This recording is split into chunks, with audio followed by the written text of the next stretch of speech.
Téléspectateurs de la chaîne YouTube Jonas Lonkutumpa, la chaîne officielle, suivez désormais votre nouvelle émission Va et dis-leur. Va et dis-leur, c'est l'histoire d'une vie transformée par Jésus-Christ après avoir servi le diable pendant 25 ans. Va et dis-leur, c'est l'histoire du pasteur Jonas Lonkutumpa la Yedidia, aujourd'hui serviteur de Dieu, jadis sataniste. Hormis le témoignage du pasteur Jonas, plusieurs thématiques seront abordées dans différents numéros de cette émission. Pour ne rien rater, abonnez-vous sur votre chaîne Jonas Lonkutumpa, la chaîne officielle. Aimables internautes, aimables téléspectateurs, vous tous qui aimez suivre cette chaîne YouTube Jonas Lonkutumpa, la chaîne officielle, bienvenue à ces nouveaux numéros de l'émission Va et dis-leur. Va et dis-leur, c'est pratiquement cette recommandation que l'Éternel Dieu a donnée à son serviteur, le pasteur Jonas Lonkutumpa Yedidia, qui est avec moi sur ce plateau. Pasteur, bonjour. Bonjour frère Tété. Vous allez bien, pasteur? Et le Seigneur nous fait grâce, ça va. Voilà, alors aujourd'hui, on est encore là par la grâce de Dieu, comme vous l'avez dit. On va poursuivre cette émission. C'est pratiquement le 15e numéro de l'émission Va et dis-leur. Et chaque émission a sa particularité, ses révélations, et chaque émission a sa communication. Oui, c'est vrai, c'est une émission basée sur une recommandation divine, Va et dis-leur. Et chaque fois, à chaque numéro correspond une matière particulière. Et aujourd'hui, comme le sujet sur la magie indienne est tellement vaste, donc ça prend quelques numéros. Donc même l'émission d'aujourd'hui, le temps ne va pas nous permettre de tout dire. Voilà. Donc, alors, on va poursuivre.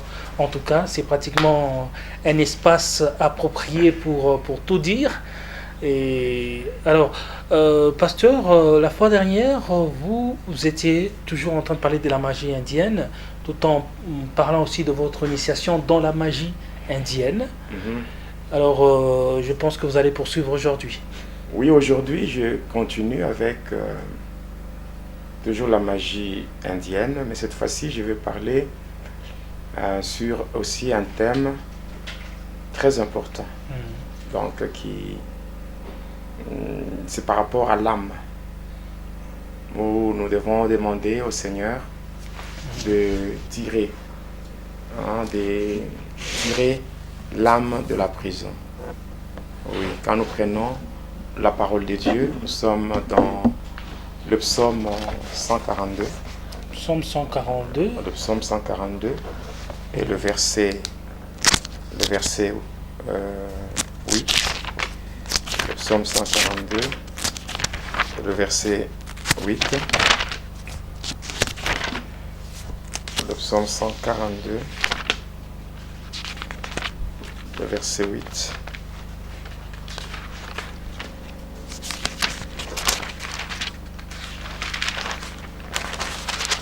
Psaume 142, le verset 8. Je lis au nom de Jésus-Christ. Fais sortir mon âme de la prison, afin que je célèbre ton nom. Les justes viendront m'entourer quand tu m'auras fait du bien. Amen. Amen. Alors nous allons recommander cette émission entre les mains du Seigneur. Oui, éternel, notre Dieu, notre Père, au nom de Jésus-Christ, notre Seigneur. Nous te disons merci une fois de plus pour cette opportunité que tu nous accordes de pouvoir parler de ta part. Selon qu'il est dit, si on ne parle pas ainsi, il n'y aura point d'aurore pour le peuple. Nous sommes là, ô Dieu, pour ta gloire. Nous voulons que tu nous prennes en charge, que tu nous soutiennes par ta droite triomphante, que tu nous couvres dans ton sang, que ton sang nous rende invisibles et inébranlables, afin que le trait enflammé de l'ennemi sur nos vies soit sans effet au nom de Jésus. Soutiens-nous, Seigneur. Laisse, ô Dieu, que cette émission soit donnée sous la mouvance du Saint-Esprit afin de toucher de convaincre, de corriger et de ramener sur le droit chemin tes enfants. Que la gloire te soit rendue en toutes choses, car tu es Dieu. Au nom de Jésus-Christ. Amen. Amen. Je parlais de l'âme. Donc, nous devons faire de fortes prières au Seigneur en train d'implorer sa grâce, et que par la grâce, que Dieu parvienne à tirer les âmes de la prison. L'âme de toute chair, c'est son sang. Vous allez constater que dans le monde de ténèbres, les agents de Satan boivent le sang. Pourquoi ils boivent le sang? C'est pour emprisonner les âmes. Dès que le sang est bu, directement l'âme de la personne est en prison. Oui. Non, en fait, lorsqu'on tue une personne et qu'on boit son sang, même lorsque, il y a des fois, la personne n'est pas encore morte, mais son sang est déjà bu. comment ça? Voilà, c'est ça que je vais expliquer aujourd'hui par rapport à la magie indienne. Il y a tellement beaucoup de choses. Il y a des personnes qui marchent, mais qui sont déjà prisonnières, c'est-à-dire leurs âmes sont liées dans le ténèbre. Or, l'homme en soi, l'homme est tripartite. L'homme a un corps, qui est cette enveloppe charnelle. Et de deux, l'homme a un esprit, c'est-à-dire la force qui fait mouvoir le corps. Et l'homme a aussi ce qu'on appelle l'âme. L'âme, c'est le domaine de la volonté, de la décision, des émotions et tout. Donc toutes ces choses sont logées dans l'âme. Et ainsi, lorsque l'âme est prisonnière, la personne n'est pas en mesure de se contrôler. Oui. Parce que la personne n'est pas en mesure de se contrôler. L'esprit fait mouvoir le corps, mais le corps, c'est l'enveloppe charnelle. Mais en fait, l'âme, c'est l'âme en fait, qui est la personne elle-même. Ce n'est pas l'esprit. Non, c'est l'âme. Mais la Bible dit qu'en réalité, dans l'homme, c'est l'esprit. La Bible dit, c'est dans Job. Job 32, 8. Ouais. La Bible dit, en réalité, dans l'homme, c'est l'esprit, le souffle du Tout-Puissant, qui donne l'intelligence. Mais l'homme, quand Dieu a soufflé dans l'homme, il a fait de l'homme une âme vivante. Et nous savons très bien, même Jésus n'est pas venu pour sauver les esprits. Il est venu pour sauver l'âme. Pour sauver les âmes. Quand on lit dans la Bible, si le Seigneur était venu pour sauver les esprits, c'est que le diable serait le premier candidat au salut. Parce que le diable n'a pas d'âme. Voilà pourquoi c'est difficile pour le diable de changer. Mais une personne, l'homme a tellement de privilèges auprès de Dieu. Mais on peut dire que de toutes les créatures, uniquement l'homme, ce n'est que l'homme. Ce n'est que l'homme qui a l'âme. Qui a l'âme.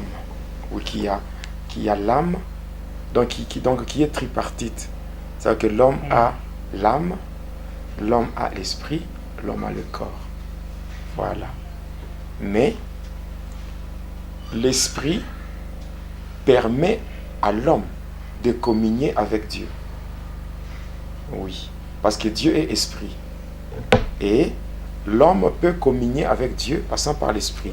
Voilà pourquoi les trois parties de l'homme ont chacune sa propre nourriture. La nourriture du corps, c'est le manger et le boire. La nourriture de l'âme, c'est la parole de Dieu. Et la nourriture de l'esprit, c'est la prière. Et ainsi, par la prière, l'esprit de l'homme peut communier avec l'esprit de Dieu. Voilà. Maintenant, l'homme avec son âme, cette âme peut être nourrie. L'homme peut être dans le mal, mais lorsque l'âme est nourrie par la parole de Dieu, l'homme peut retourner à la raison. Voilà. Oui, parce que l'âme, lorsque l'âme est nourrie par la parole de Dieu, ça permet à l'homme de changer sa façon de voir les choses.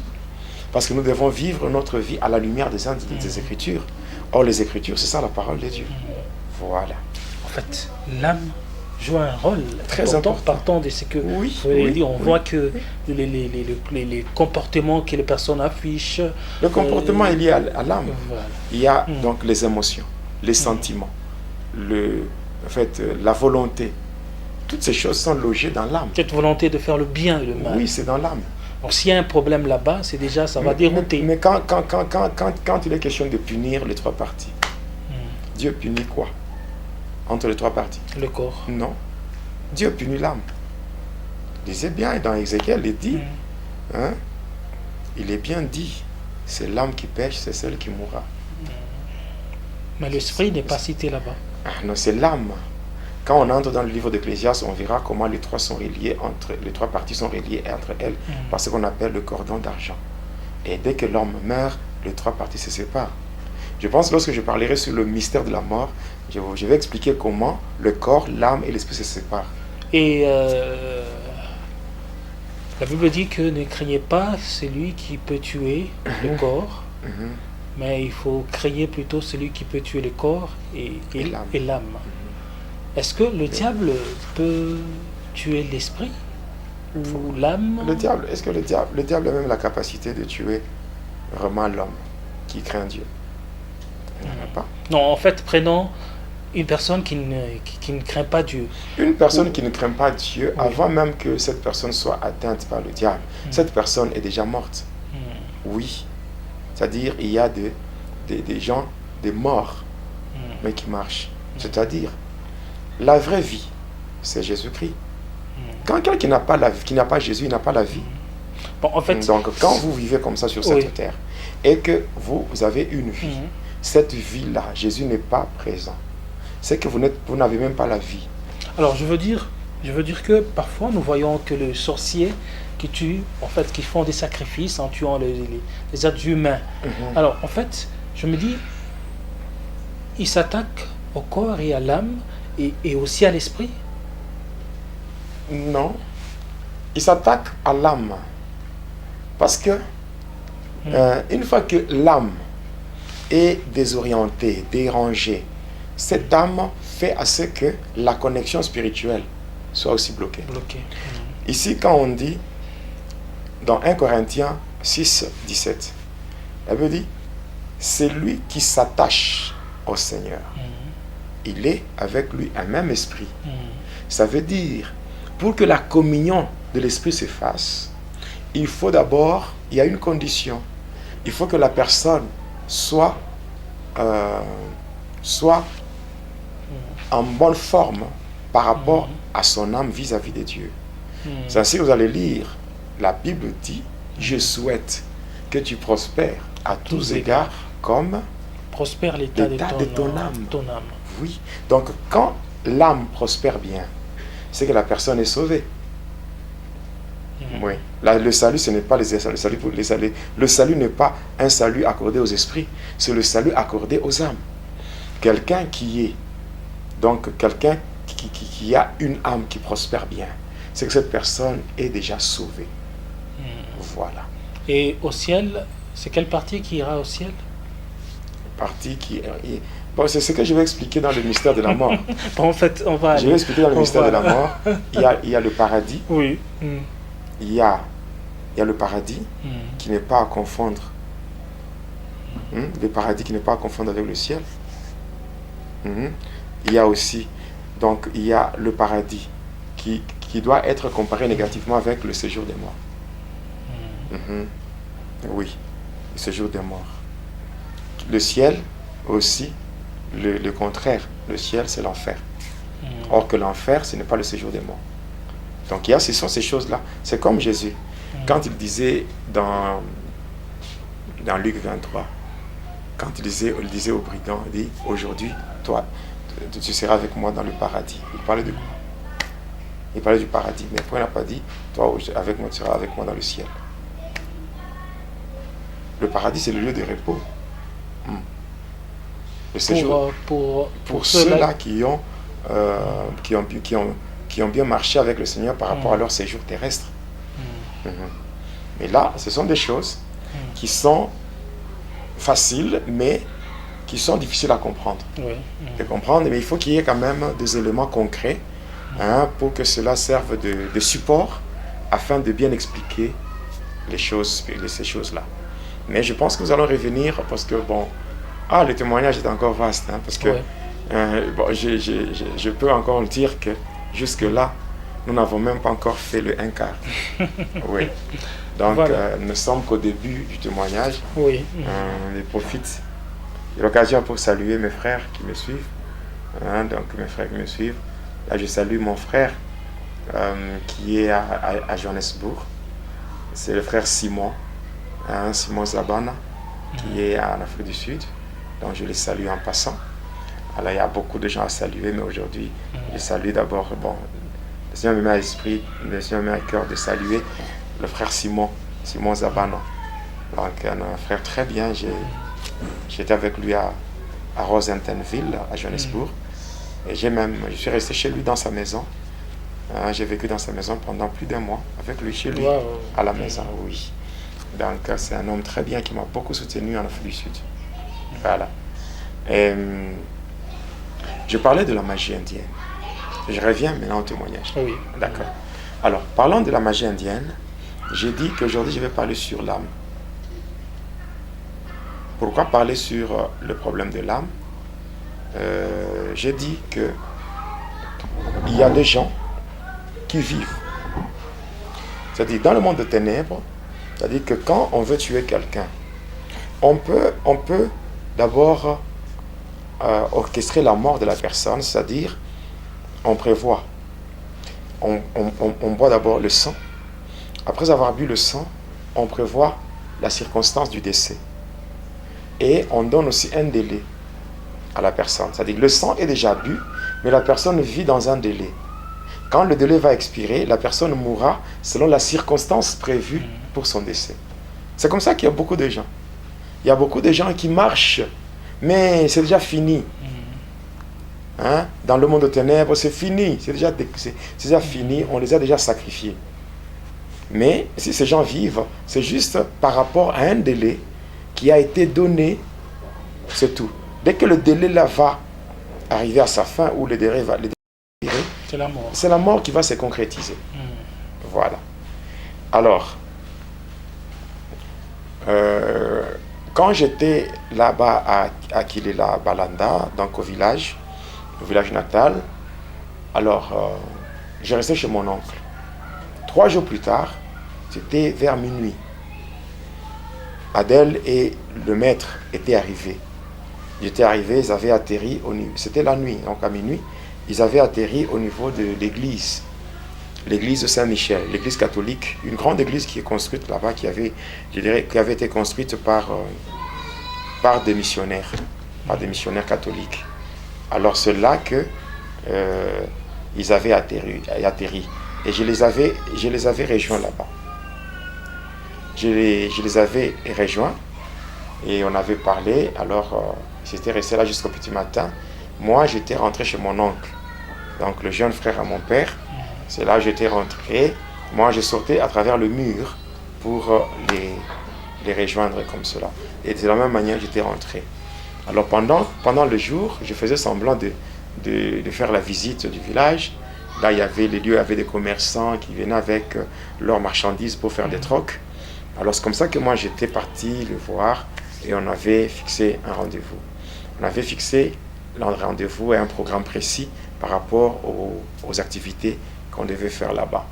C'est comme ça que qu'est-ce que j'avais fait? Le maître nous avait d'abord remis de l'argent. Il était question de jeter ça en route pour que la personne qui pourrait ramasser devait être sacrifiée. Et c'est comme ça que c'est ça qui s'était passé. On avait jeté l'argent et la calebasse de notre maître était remplie du sang. Ce sang-là, on devait l'utiliser comme carburant pour aller à Kisangani. Voilà. Ainsi, on avait fait cela. Et mon maître avait donné des instructions. Il avait dit que là où nous partons, nous allons voir d'autres choses que nous n'avons jamais vues. Par conséquent, il faut se préparer. Parce que là où nous devons aller, ce qu'on va rencontrer, certainement humainement parlant, ça peut provoquer la panique, ça peut provoquer l'étonnement et tout. Mais s'il faut aller et espérer aussi rentrer, il faudra que nous soyons dans un état de jeûne. Jeûne sans manger, sans boire. Et pendant tout ce temps, tout ce qu'on avait à faire, c'est c'était seulement répéter les incantations. Donc, répéter, faire la récitation des incantations pour résister aux différentes créatures qu'on devait rencontrer là-bas. C'est comme ça qu'on devait entrer en jeûne de 5 jours. Jeûne de 5 jours à sec, sans manger, sans boire, pendant 5 jours. Et moi, je restais chez mon oncle, on me présentait à manger, je faisais semblant, et tout. Je leur disais que moi, je vais manger seulement le soir. Je ne me sentais pas bien et tout. C'était des raisons que j'avançais parce qu'on était en jeûne. Alors, c'est comme ça que la nuit, lorsque je me mettais à table, je voyais lorsqu'ils étaient distraits, lorsqu'ils étaient dans leur chambre, moi, je restais là, dans leur salon, en train de me distraire. Et après, je sortais avec la nourriture, j'allais jeter ça. Et cela pendant 5 jours. Et le 5e jour, c'était la nuit. C'était la nuit, je les avais rejoints là-bas, au niveau de l'église, à côté de l'église Saint-Michel. Et lorsque nous étions là, le maître avait une natte, une simple natte. C'était spirituellement, non, physiquement? Physiquement. Il avait une natte. Il avait mis une natte par terre. Il avait étalé la natte. Alors, au devant, il avait mis la calebasse qui était remplie du sang. Et ce sang-là qu'on devait utiliser comme carburant. Alors, moi, donc lui-même, s'était assis sur la natte. Nous deux, moi et Adèle, on était derrière lui, tous sur la même natte. Et après, il avait prononcé quelques formules. La natte était vraiment tendue. C'était vraiment très dur, au point que, parce que lorsqu'on est assis sur une natte, ça peut être flexible. Flexible. Mais à ce moment-là, quand il y avait prononcé cette incantation, la natte était vraiment tendue. Elle était devenue très très rigide, très solide, au point que, quand il continuait avec les incantations, la natte commençait à se lever. Et nous qui étions au-dessus, on était en train de monter en hauteur. Alors c'est comme ça, quand on montait, arrivé à une certaine hauteur, la natte commençait à tourner. Et après, on avait fait le contour du temple là, catholique, c'était l'église Saint-Michel. Après le premier tour, deuxième, troisième tour, et c'est comme ça que la natte commençait à s'envoler. Et là, on partait à une grande vitesse. Et nous étions assis sur la natte. Assis sur la natte. Ce n'était pas un esprit. Nous étions là physiquement sur la natte. Et la natte... C'était à quelle heure comme ça? Au-delà de minuit.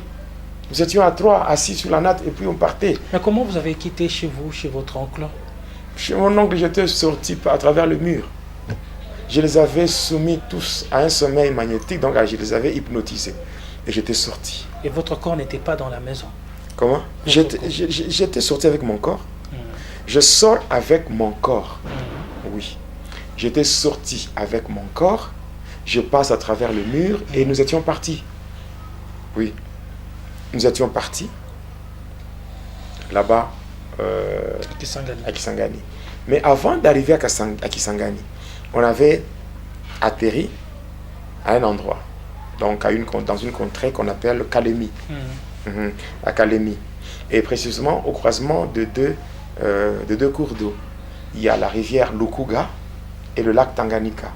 Au croisement de ces deux cours d'eau, c'est là, au point de rencontre, qu'il y a une ouverture, une porte qui donne l'accès à un autre monde. C'est le monde dirigé par Remaya. Remaya, on l'appelle encore Marie-Rose. Voilà, c'est là qu'on devait descendre. On laisse la natte, puis nous étions descendus là, en profondeur. Il y a un monde spirituel sous-marin qui est dirigé par Remaya, la déesse de fleuves et de mer. Et on l'appelle encore Marie-Rose. Dans le mysticisme catholique, on l'appelle Marie-Rose. On l'appelle encore Exemaya ou Marie Auxiliatrice. Voilà. Et nous étions descendus là-bas. Et dans son département, là, au fond de l'eau. C'est là que, par exemple, au niveau de notre pays, lorsqu'on cherche à provoquer des épidémies, des maladies, des épidémies comme la dysenterie, le choléra, et tout, il y a une marmite là au fond. C'est à partir de là qu'on mélange certaines choses là, on fait des pratiques et on jette des maladies qui se présentent sous forme des épidémies, et qui ravagent beaucoup de vies humaines. Des épidémies, des adultes, des enfants et tout. Il y a beaucoup de choses qui se font à partir de là. Et c'est encore là, dans ce même département, que se trouve le démon les démons qui contrôlent tous les ivrognes du monde. Hein, c'est un démon donc, qui porte un nom. Et son nom, c'est le nom d'une bière, ou je dirais le nom même qu'on a donné à une liqueur forte. C'est cette bière qu'on appelle Johnny Walker. Hein, c'est écrit Johnny Walker. Bon, des fois on prononce Johnny Walker. Voilà. C'est le nom d'un démon qui contrôle beaucoup de gens qui sont dans l'ivrognerie. Et aujourd'hui, quand vous regardez bien, même dans nos églises, il y a des gens qui se disent chrétiens, mais qui sont des ivrognes. La Bible dit, ne vous enivrez pas du vin, c'est la débauche, mais soyez remplis de la puissance du Saint-Esprit. Voilà. Alors, nous étions là-bas, et après, quand nous étions sortis, mon maître avait une bouteille vide. Il avait pris une quantité d'eau, il l'avait mis dans la bouteille, et nous étions partis. On a quitté Kalemi pour arriver cette fois-là à Bukavu. Quand vous arrivez à Bukavu, il y a un barrage, hein, il y a une rivière qu'on appelle Kalima. C'est là où nous étions arrivés, et le maître avait pris encore de l'eau, il avait ajouté dans la même bouteille. Et nous étions partis de là pour arriver maintenant cette fois-là à Kisangani, sur la rivière Chopo. Donc ceux-là qui connaissent bien Kisangani savent très bien de quoi je parle. La rivière Chopo, il y a un grand barrage hydroélectrique. On appelle ça la force de l'Est. C'est là où nous étions arrivés. Arrivés là, nous étions à 3. Mais il y avait trois autres personnes qui nous avaient rejoints. Et au total, nous étions au nombre de 6. Donc il y avait 2 personnes qui étaient de l'armée, c'est-à-dire des soldats, de militaires qui étaient là. Il y avait aussi un certain professeur Massoudi de Kisangani. Et il y avait moi, mon maître et Adèle. Au total, nous étions au nombre de 6. Alors nous étions arrivés au bord de la rivière Chopo. Et lorsque nous étions là, il était question maintenant de faire des incantations. Et pendant qu'on fait des incantations, la première des choses que j'avais constatées, c'est qu'il y avait un silence total. Des deux, il y avait une obscurité totale. Il n'y avait aucun bruit, même pas le bruit d'un insecte. Rien. Et après, dans cette obscurité, la troisième des choses, c'est que sur la rivière, il y avait des grosses vagues. Et après ces vagues-là, maintenant c'était quoi? C'était un gros serpent qui était sorti. Et ce serpent avait 7 têtes. Donc un gros serpent comme ça qui pouvait avoir un diamètre pareil, mais qui avait 7 têtes. Et sur chaque tête, il y avait une sorte de luminaire. Hein, donc comme des projecteurs qui avaient éclairé l'espace là où nous étions. Et pendant qu'on était en train de voir tout ça, c'était terrible. Donc, vous voyez, pour la première fois, je vois un serpent de 7 têtes. Un serpent, voilà, c'était vraiment terrifiant. Maintenant, pour résister à toutes ces choses-là, à cette créature-là, pour résister à cela, il fallait être dans cet état de jeûne. Imaginez-vous si les satanistes, pour résister aux démons et à ces créatures-là hideuses, ils sont obligés d'entrer dans le jeûne. Mais le chrétien, aujourd'hui, beaucoup de chrétiens n'aiment pas jeûner. Quand vous prenez les 10 commandements de Lucifer, parce que nous allons y arriver aussi, les 10 commandements de Lucifer, le premier commandement de Lucifer dit ceci: ne permettez pas aux chrétiens de prier et de jeûner. Parce que le diable connaît la puissance qu'il y a dans le jeûne. Et en lisant Matthieu 17, 21, Jésus-Christ dit ceci: cette sorte de démon ne peut sortir que par le jeûne et la prière. Voilà. Donc, les satanistes font des jeûnes. Et moi, j'étais dans un état de jeûne, et c'est ce qui m'avait permis de résister à cette créature-là. Voilà. Et pendant qu'on regardait, il y avait 2 créatures, il y avait 2 femmes qui étaient sorties derrière le serpent. C'était la déesse Maharashati et la reine de la côte. La reine de la côte. Vous allez vous rappeler, il y a un joueur qui était tombé en plein... Donc pendant un match de football. Vous savez qu'il était frappé par la reine de la côte. C'était un professionnel là. Un professionnel, je dois être un Camerounais. Un Camerounais. Oui. Il était mort, on parlait de tomber, on a parlé d'une crise cardiaque. Oui, je vois. Voilà, c'est un certain monsieur, son nom commence. Marc-Vivien Fouet. Voilà. Sa mort n'était pas naturelle, il était frappé par la reine de la côte. Il y a même un musicien qui est mort dernièrement sur scène. Les gens ont dit, ils ont parlé de beaucoup de choses, mais quand on chantait Maria Valencia, tout ça. Donc il y a tellement beaucoup de choses. Servez le diable, quand vous y allez, Beaucoup de gens voient seulement une seule face de la médaille, sans voir le revers. Donc, parce que quand vous regardez une médaille, il faut voir la face. Vous regardez aussi le revers de la médaille. Voilà. Parce que le revers de la médaille, c'est vraiment affreux. C'est dégoûtant. Pour ces musiciens-là, Maria Valencia, c'était autre chose. Mais c'est la reine de la côte, non? Oui. Mais je n'ai pas froid aux yeux pour dire la vérité aux gens. C'est la reine de la côte. Il y a beaucoup de musiciens qui l'invoquent. Marie Marguerite, Maria Valencia, qui invoque la reine de la côte et tout et tout. Tout bon, d'abord, et que ce soit la reine Marachati, Maria Valencia, la reine de la côte et tout ça. Mais tous ces esprits dépendent d'une grande déesse qui n'est autre que Marie Marguerite. Oui, beaucoup de gens chantent. Beaucoup de faux musiciens qui font la musique, pour ne pas dire mondaine, ou moi je peux dire profane, c'est mieux, parce que musique mondaine, c'est un peu exagéré. Voilà. Alors, en voyant ces deux dames de ténèbres, les maîtres, parce que là, il y avait, avant même l'apparition du serpent, et même, donc avant l'apparition du serpent, ou je dirais avant l'apparition du serpent, et même l'apparition de ces deux dames, il y avait le professeur Massoudi qui faisait des incantations compliquées. Nous étions à genoux là-bas, il y avait des gestes kabbalistiques et tout, pour ouvrir le monde là de ténèbres.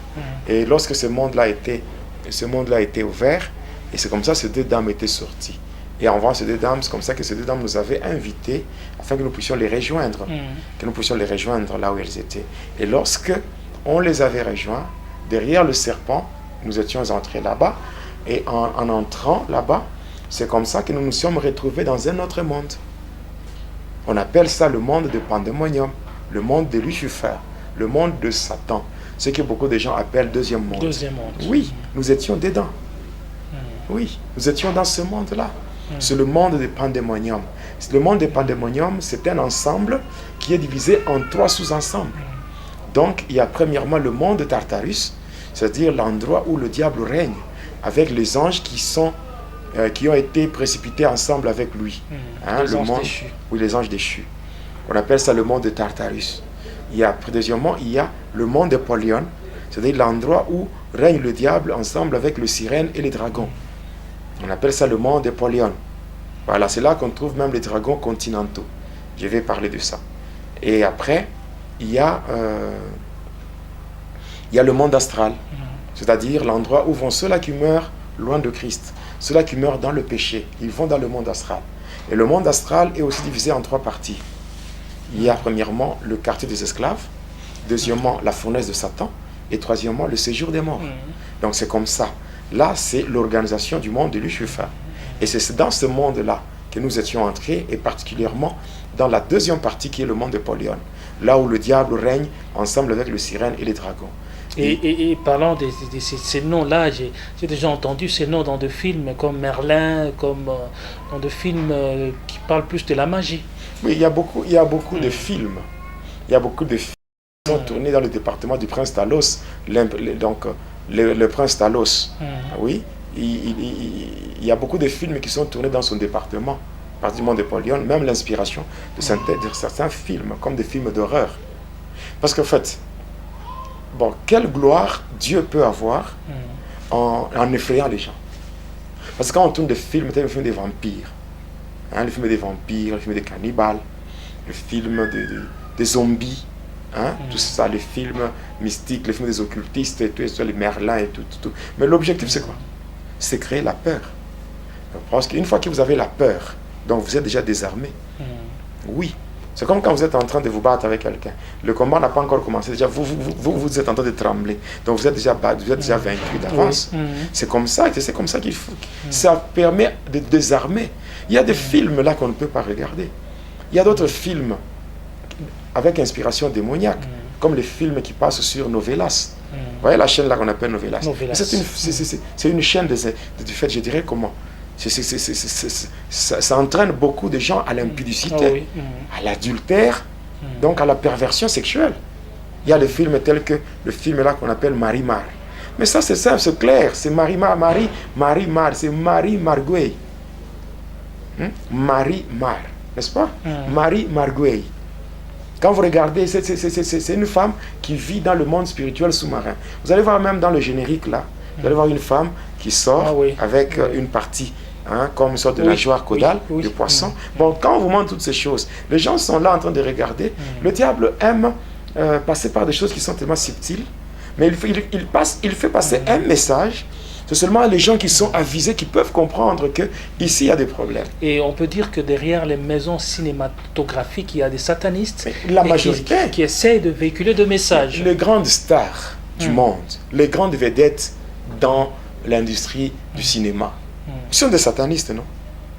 De grands satanistes alors, des membres de sociétés secrètes mystiques qui sont dans des loges et qui font des choses en faisant la publicité de Satan. Dernièrement, j'ai appris qu'il y a même des maisons qui tournent de dessins animés pour enfants. Il y a de ceux-là qui sont d'obédience franc-maçon, d'obédience... c'est l'initiation, non? C'est l'initiation au travers de dessins animés. C'est l'initiation. Le monde dans lequel nous sommes, c'est un monde qui est sous le contrôle de Satan. Et il n'y a que ceux qui sont attachés à Jésus qui peuvent échapper à toutes les ruses de Satan. Oui. Nous étions entrés dans ce monde-là. Je pense que lorsque je reviendrai avec beaucoup plus de détails, moi, quand je donne mon témoignage, donc, je sais que le diable, il est tellement mal à l'aise quand je témoigne. Pourquoi? Parce que je témoigne, je donne des précisions et les détails afin d'enlever toute zone d'ombre. Nous ne sommes pas là pour témoigner afin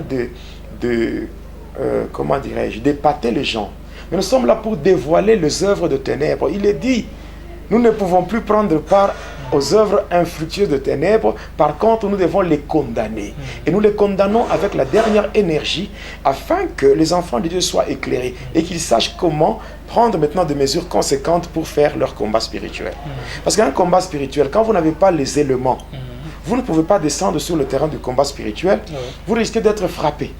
Vous risquez d'être frappé parce que par la ruse du diable. Parce que vous vous battez sans précision.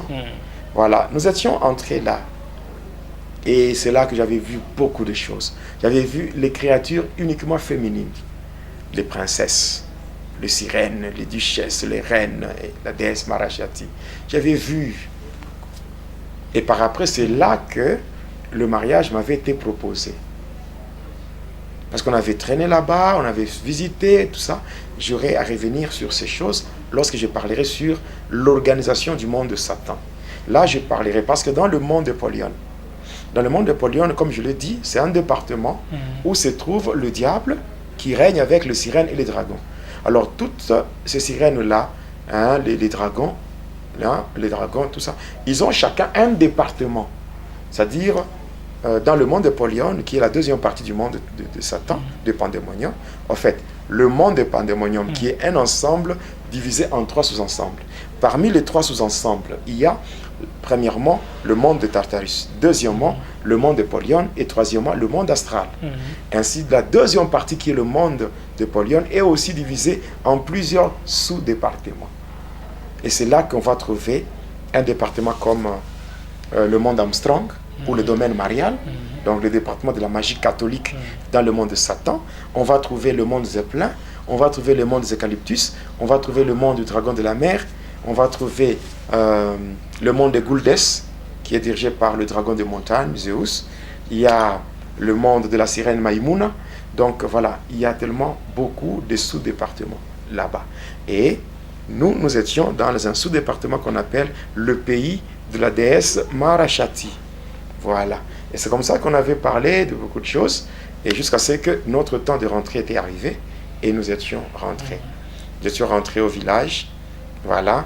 Eux m'avaient laissé au village. Après quelques temps, j'avais pris le camion donc, de transport pour quitter le village et rentrer à Likassi. Quand je suis arrivé à Likassi, bien sûr, après, j'étais parti parce que mon oncle m'avait appelé par rapport aux grandes vacances. C'était une période des grandes vacances. Alors c'est comme ça que j'étais parti à partir du mois de juillet. J'étais parti là-bas. Maintenant, quand les vacances avaient pris fin, c'est comme ça que eux m'avaient rejoint pendant le temps de vacances. Et après ces vacances-là, nous étions rentrés à Likassi. Alors quand j'étais rentré à Likassi, j'étais censé continuer avec ces pratiques-là. J'étais censé continuer. Et c'est ainsi qu'un jour, mon maître m'avait invité chez lui. Bon, quand j'étais allé là-bas, j'avais déjà trouvé Adèle. Adèle, elle était déjà là. Alors quand je l'avais trouvée, bon, nous étions là, et le maître avait sa bouteille. Cette bouteille-là était déjà remplie d'eau. Donc l'eau qu'il avait prélevée à différents endroits, à Kalemi, à Bukavu et à Kisangani, c'est ce qui avait fait que la bouteille était pleine. Maintenant, il dit, ok, venez. Donc quand nous nous sommes retrouvés là-bas, il était question maintenant de l'accompagner à la rivière. Donc à Likassi, nous étions partis dans la commune de Panda. C'est la commune de Panda. Quand nous étions arrivés là-bas, il y a un pont qui a la forme de la lettre Z, qui a été construit ce pont qui a été construit par le militaire d'un département qu'on appelle la génie civil. Génie civil. Voilà, c'est là qu'ils avaient construit ce pont-là. Alors nous étions arrivés là-bas. Maintenant nous étions à la rive et le maître avait pris le contenu de la bouteille et il avait déversé cette eau-là sur la rivière Panda. Voilà. Parce que là, le nom de cette commune-là de Panda vient de la rivière. C'est la rivière qui porte le nom de rivière Panda. Et sur cette rivière, il y a un pont là en lettre Z. C'est comme ça, quand nous étions arrivés là-bas, nous étions arrivés, après avoir déversé l'eau sur donc les contenus de la bouteille sur la rivière, c'est comme ça qu'il nous avait demandé de nous mettre à genoux. Nous étions à la rive, il faisait des incantations avec beaucoup de gestes et tout ça. Et après, il y avait des grosses vagues sur l'eau. Et quand ces vagues-là étaient tombées sur la rivière, il y avait maintenant une dame qui était sortie. Cette dame qui était sortie s'approchait de là où nous étions. Alors c'était une blanche, elle était vraiment très belle. C'était une sirène. C'était une dame de mer. Alors elle était sortie. Elle n'avait rien sur son corps, à part une sorte de soutien-gorge. Et aussi, elle avait des bijoux, des bijoux sur son corps. Tout était en or. Et ça brillait quand elle sortait de l'eau là. Elle sortait de l'eau, elle brillait là. Et là, on l'a regardée et nous étions à genoux. On devait se prosterner pour dire. C'était une prosternation par rapport à cette grande dame de mer. Et nous avions fait cela. Et après avoir fait ça, qu'est-ce qui s'était fait? Elle s'était approchée et puis donc elle avait fait un plongeon dans l'eau comme ça. Elle est entrée dans l'eau et maintenant quand elle était entrée dans l'eau, c'est comme ça que j'avais pu voir tout ce qu'elle avait comme membre inférieur. Elle n'avait pas de pieds. À la place, il y avait une sorte de nageoire caudale comme ce qu'on voit chez le poisson. Voilà, c'est comme ça que j'avais compris que c'était une sirène.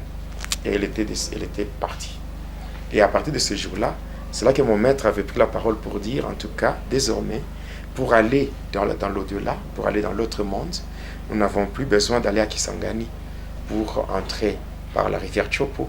Maintenant, nous avons notre propre porte. Donc, il suffit seulement de venir ici et de faire des incantations relatives aux différentes grandes dames de mer.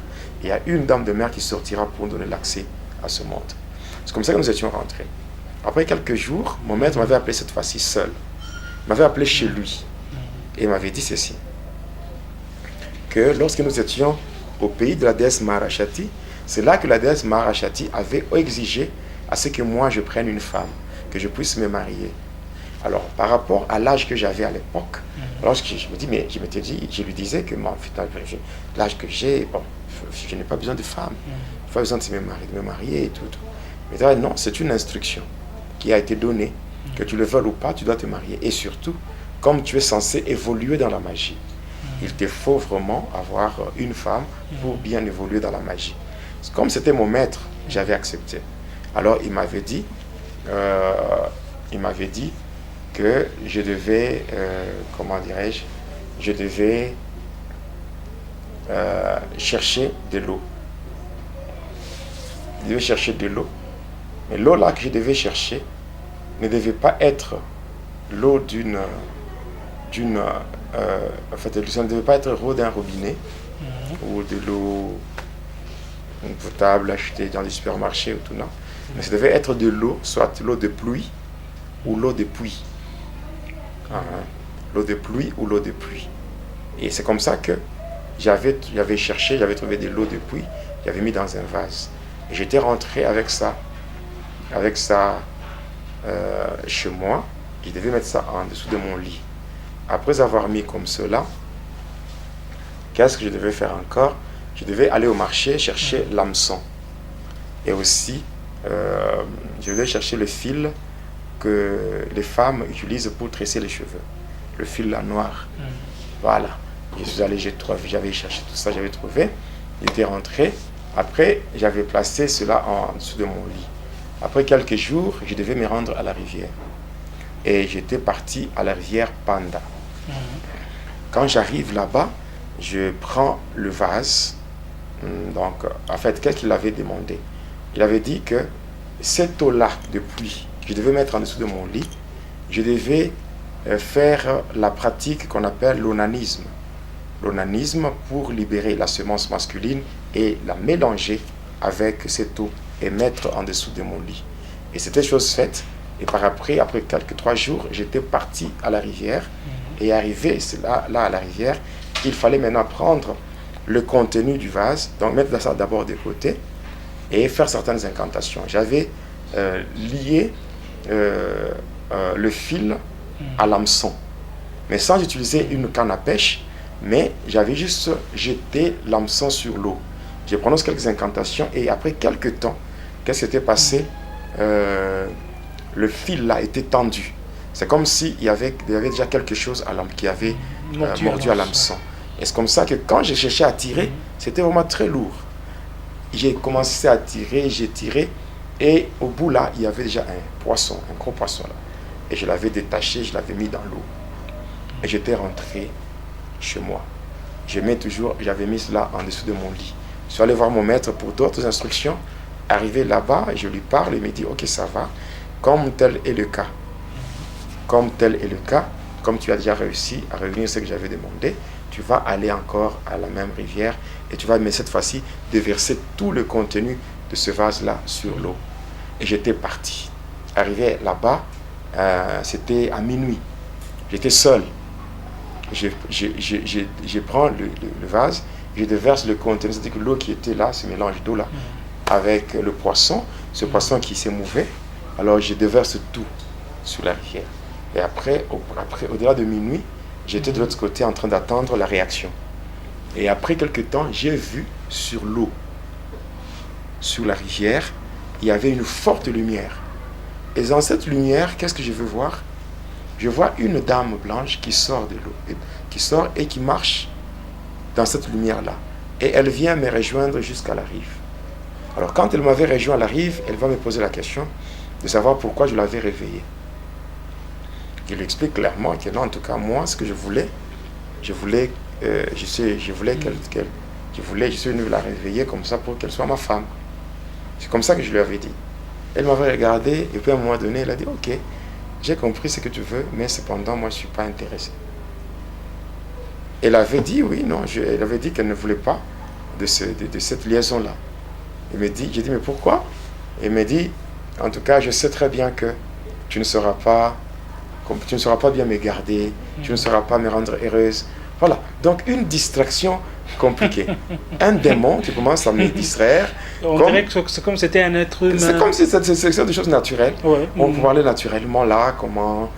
et te mettre comme si tu te sens comme si et comme elle disait comme ça, voilà, que je n'allais pas la mettre à l'aise, je ne l'allais pas. Et là vous étiez en train de la baratiner comme ça. Oui, mais j'ai négocié. J'étais en train de négocier avec un démon. Oui. Or, normalement, en temps normal, un chrétien et donc un homme normal est appelé à chasser les démons. Oui. Mais moi j'étais là en train de supplier j'étais un démon. J'étais en train de draguer un démon. Ah oui, de draguer un démon. Tu faisais des caprices. Voilà, j'étais en train de draguer un démon.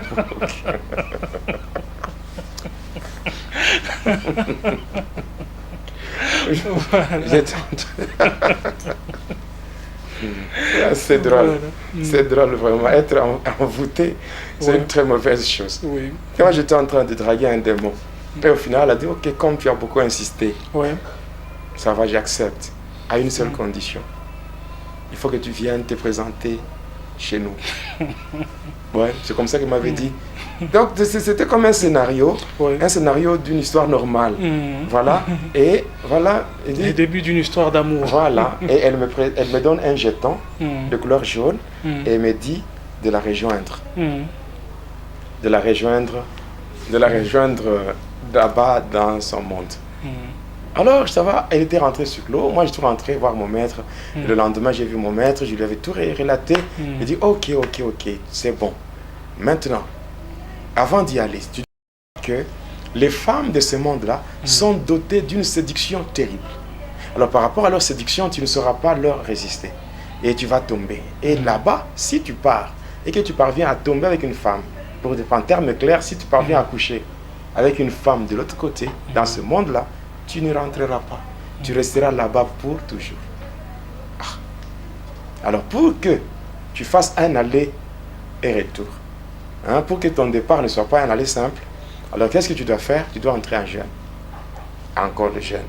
Et cette fois-là, jeûne de 9 jours. 9 jours à sec, sans boire, sans manger. Et j'avais fait. Arrivé le 10e jour, j'étais parti toujours là-bas à la rivière. Cette fois-là, c'était à 23h30, je suis à la rivière. Je commence à faire des incantations relatives aux grandes dames de mer. J'ai fait des incantations et tout. Et après, je me mets à la rive. Et cette fois-là, arrivé à minuit, il y avait un vent violent. Donc un vent qui soufflait sur l'eau. C'est comme un ouragan. Donc ça soufflait tellement. Même là où j'étais, c'était terrible. Mais qu'est-ce qui s'était passé par après?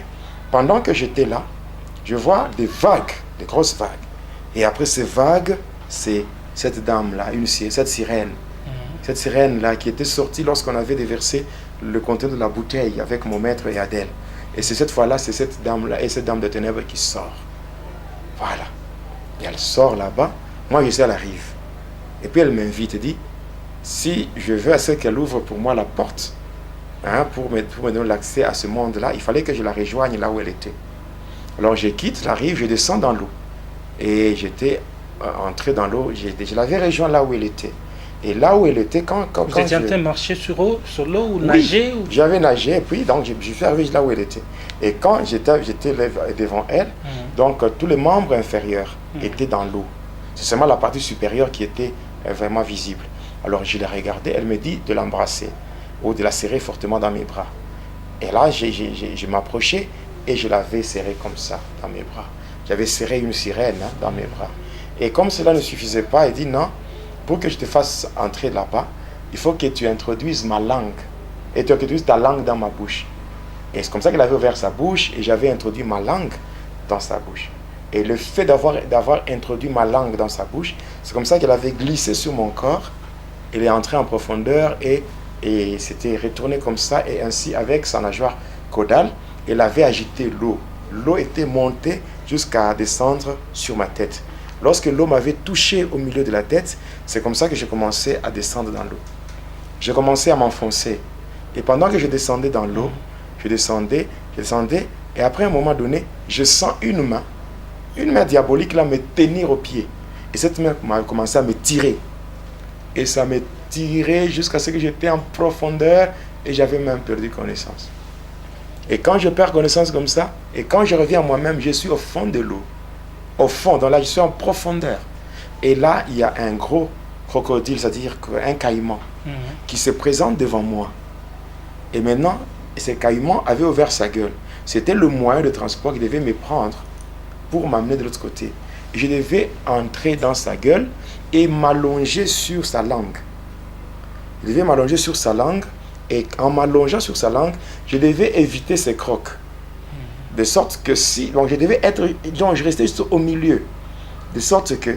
Donc je devais rester au milieu de peur que une fois que je bouge d'un côté et que mon corps parvient à heurter une de ses crocs, et donc une de ses dents, c'est comme ça que une fois que je suis blessé, même une goutte de mon sang qui sort à cause d'une blessure liée à ces crocs-là ou à une de ses dents, c'est comme ça que si une goutte de mon sang sort, et là je devais mourir. Il devait mourir à l'intérieur de ce caïman. Et c'est comme ça que je m'étais allongé comme ça, jusqu'à ce que le caïman avait fermé sa gueule. En fait, ce caïman m'avait avalé. Et c'est lui qui m'avait transporté. Et j'avais perdu connaissance jusqu'à ce que le caïman m'avait vomi. M'avait vomi sur une route. Alors, je me retrouve sur une route. Une très belle route. Une route vraiment asphaltée. L'asphalte que j'avais vu de ce côté, ça ne peut pas se comparer avec ce que nous voyons dans ce monde. Et c'est comme ça que j'avançais. Je marchais. J'arrive à un niveau, il y avait une barrière. Il y avait une barrière. Quand j'étais arrivé là, il y avait une barrière. Et je ne pouvais pas traverser. Je ne pouvais pas traverser à cause de cette barrière. Alors, j'avais présenté le jeton de couleur jaune que cette femme m'avait donné. Et lorsqu'on s'était vu avec elle à la rivière, elle s'était présentée sous le nom de Hélène. Elle m'avait dit que son nom c'était Hélène Maïglo. Alors, elle m'avait présenté ces jetons. Et elle m'avait donné des jetons. Et c'est ce même jeton que moi aussi, à mon tour, j'avais présenté à la barrière. Après avoir présenté, ceux-là qui montaient la garde m'avaient laissé passer. Et en passant de l'autre côté, quand je devais traverser la barrière, c'est comme ça qu'une voiture était venue. Une voiture de couleur blanche. C'était une sorte de limousine. Alors, c'était arrivé là. Là, nous étions dans le monde de Polion. Alors, quand on avait ouvert la portière, j'étais monté. À ma grande surprise, il y avait un chauffeur qui devait me conduire jusque chez Hélène. Mais ce chauffeur était normal. Mais la seule chose qui était étonnante, c'est qu'il n'avait pas de tête. C'était comme ça. Mais un chauffeur sans tête. Il était comme ça, sans tête. Comment il va le rouler? Non, c'était ça. Il n'avait pas de tête. C'est lui qui devait me conduire. Et je le regardais comme ça. Et il avait démarré son véhicule, comme ça qu'on est parti. Nous étions partis chez Hélène. Arrivé là-bas, il avait garé le véhicule. D'abord, quand on partait, qu'est-ce que j'avais constaté? Donc là-bas, c'était leur ciel. C'était comme des cristaux. Des cristaux superposés. Et ça brillait là. C'est ce qui constituait leur ciel. Et là, au devant, il y avait quelque chose qui avait une forme circulaire, qui donnait une lumière pas forte comme le soleil. Oui, c'était ça comme leur soleil là-bas. C'est une lumière un peu presque... un peu tamisée, pas trop forte. Comme rouge. Ouais. Voilà, c'est quelque chose comme ça. Et c'était ça. Et qu'est-ce que j'avais constaté? Là-bas, il n'y avait pas de vie végétale. Il n'y avait aucune vie végétale. Il n'y avait pas de moto. Donc, il n'y avait pas de moto, pas de vélo. Il y avait juste des véhicules à 4 roues. Il y avait aussi des bateaux et des avions. J'avais vu ça. Et c'est un monde qui est doté d'un luxe vraiment terrible. Donc, comparativement au monde dans lequel... Il y a des animaux? Non, je n'avais pas vu là-bas, dans le monde de Polion. Et en fait, ce que nous avons bien fait, bien parlé, c'est que ce monde-là est tellement beau, une beauté qui dépasse de très loin le monde dans lequel nous vivons. Mais heureusement pour nous, même si ce monde n'est pas beau, il y a un endroit que j'ai eu la grâce de voir le jour de ma délivrance, quand le Seigneur m'avait tiré du séjour des morts, quand le Seigneur m'avait tiré du séjour des morts, là, il m'avait fait visiter l'enfer. Parce que toujours dans d'autres numéros de Va et Dealer, nous allons parler sur l'enfer, le détail de l'enfer, les différentes parties de l'enfer. Parce que moi, j'ai déjà visité l'enfer. J'ai déjà été en enfer.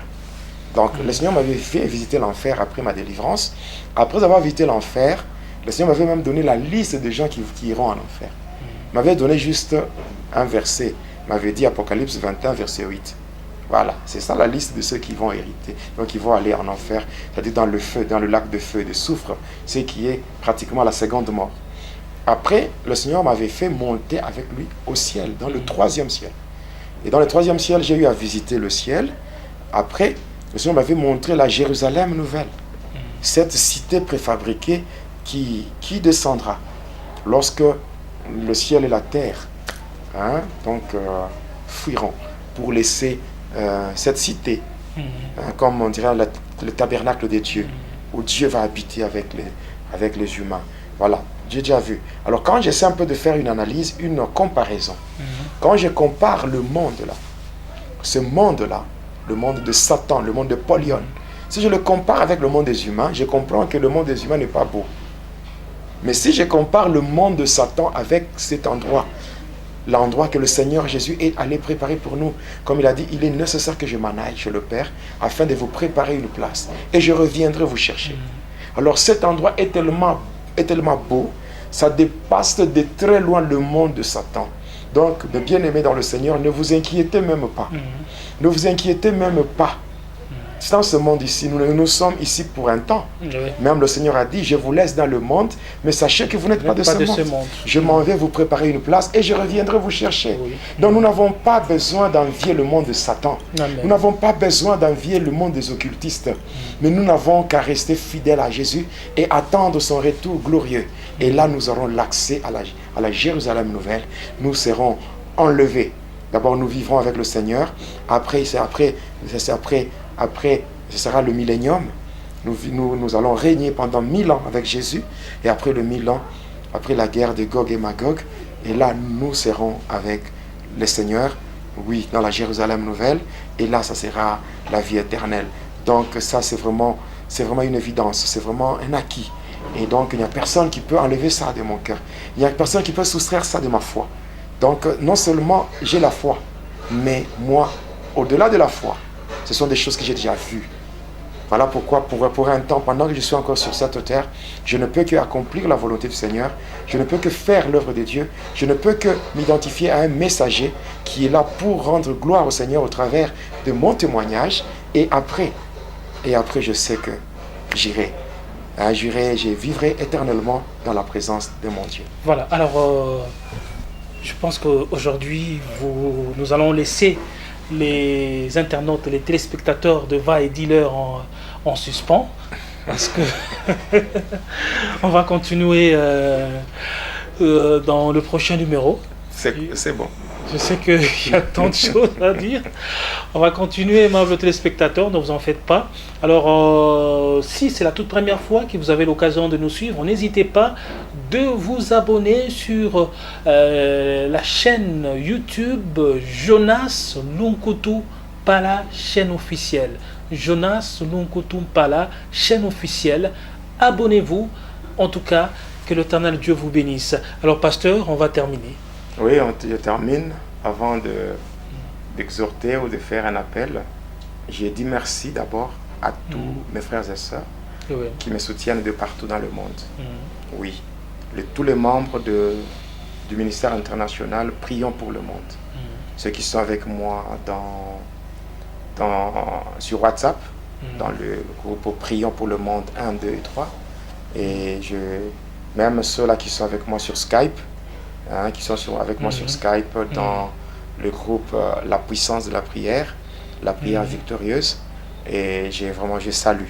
Là, je salue ma secrétaire par rapport au groupe Prions pour le monde. Je salue la secrétaire Maman Daniel qui est à Paris. Je salue ma fille bien-aimée Maria Paolina qui est en Irlande. Je salue ma mère qui est aux États-Unis, Maman Marie qui est aux États-Unis. Je salue Maman Abigail aux États-Unis, Maman Jocelyne. Je salue la sœur Tabitha en France. Je salue le pasteur, mon fils, le pasteur Isaac, Isaac Inoussa qui est au Niger.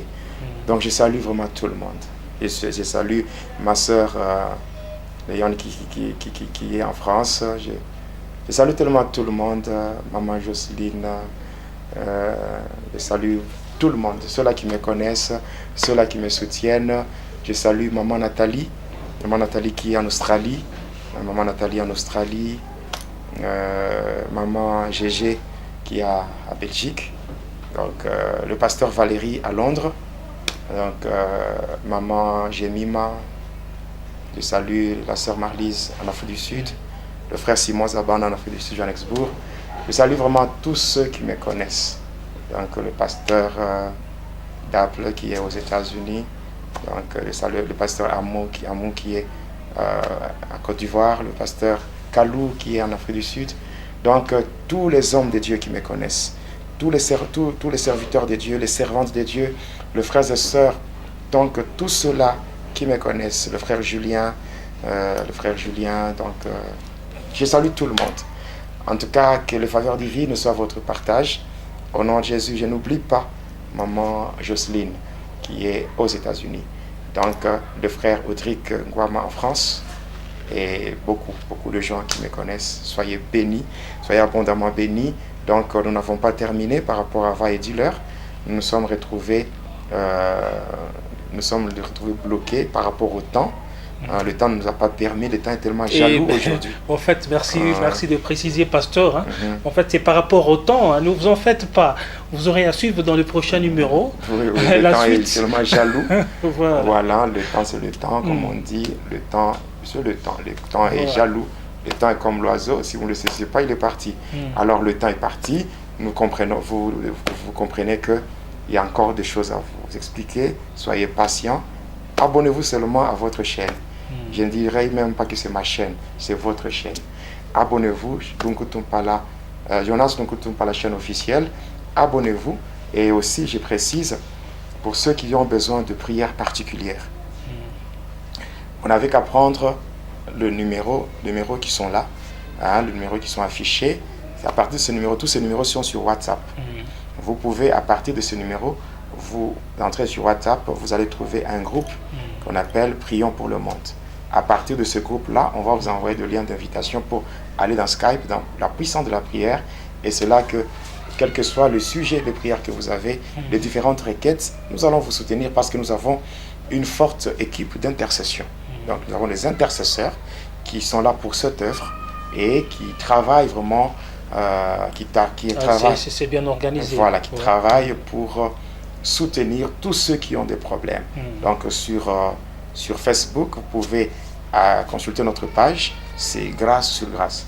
Donc Grâce sur Grâce, vous allez le trouver sur Facebook et à partir de Grâce sur Grâce, vous aurez tout le programme des différentes émissions en et vous saurez quand est-ce qu'il y aura une émission et tout. Toutes les informations sont données sur WhatsApp, dans Prions pour le monde, sur Skype, dans la puissance de la prière et sur Facebook, dans Grâce sur Grâce. Donc vous aurez toutes les informations en temps réel pour ne pas manquer, aux différents numéros de Va et Dealer.